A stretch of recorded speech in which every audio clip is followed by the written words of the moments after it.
एक ऐसा उद्योगपति जिसने ब्रिटिश हुकूमत को चुनौती दी। बालचंद हीराचंद दोषी एक ऐसा नाम जिसने भारत के उद्योग जगत को बदल दिया। क्या आप जानते हैं कि बालचंद हीराचंद दोषी ने भारत के पहले विमान कारखाने की स्थापना की थी। एक ऐसी कहानी जो आपको हैरान कर देगी। बालचंद हीराचंद दोषी की अनकही कहानी।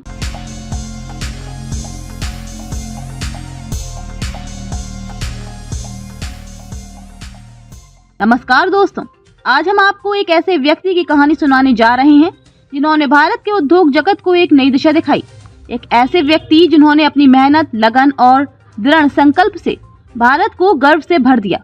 वह व्यक्ति हैं बालचंद हीराचंद दोषी, जिन्हें भारत के उद्योग जगत के पितामह के रूप में जाना जाता है। तो आइए उनकी प्रेरणादायक कहानी को जानते हैं। बालचंद हीराचंद दोषी को भारतीय उद्योग जगत में पहली कार फैक्ट्री, पहला आधुनिक शिपयार्ड और पहला विमान कारखाना शुरू करने का श्रेय दिया जाता है। हिंदुस्तान एयरोनॉटिक्स लिमिटेड के संस्थापक बालचंद हीराचंद दोषी ही थे। बालचंद का जन्म सोलापुर में सेठ हीराचंद नेमचंद दोषी और उनकी पहली पत्नी राजू के घर हुआ था। दोषी परिवार मूल रूप से गुजरात के वांकानेर के रहने वाला था, लेकिन बाद में सोलापुर में आकर बस गया था।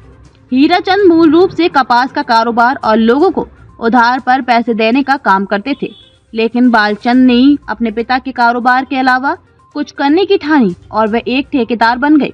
सन 1926 में ब्रिटिश हुकूमत के अंग्रेज अफसर सुरंग वगैरह बनाने का काम आमतौर पर भारतीयों को नहीं दिया करते थे। उन्हें विश्वास नहीं था कि भारतीय ठेकेदार ठीक ठाक सुरंग बना सकते हैं।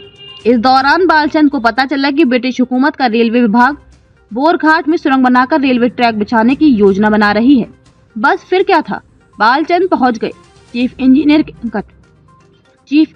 के पास। उन्होंने चीफ इंजीनियर से कहा कि क्या वे सुरंग बनाने का ठेका हमारी कंपनी को देंगे।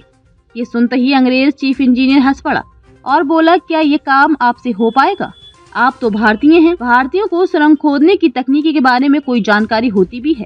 ये सुनकर बालचंद पहले तो आश्चर्यचकित रह गए, लेकिन बाद में उन्होंने हट करके वह ठेका 42 लाख रुपए में लिया और सिर्फ 2 साल में ही वह सुरंग बनाकर दी। उनके काम को देखकर अंग्रेज अफसर भी दंग रह गए। अंग्रेजी शासन में भी भारतीयों की धाक जम गई।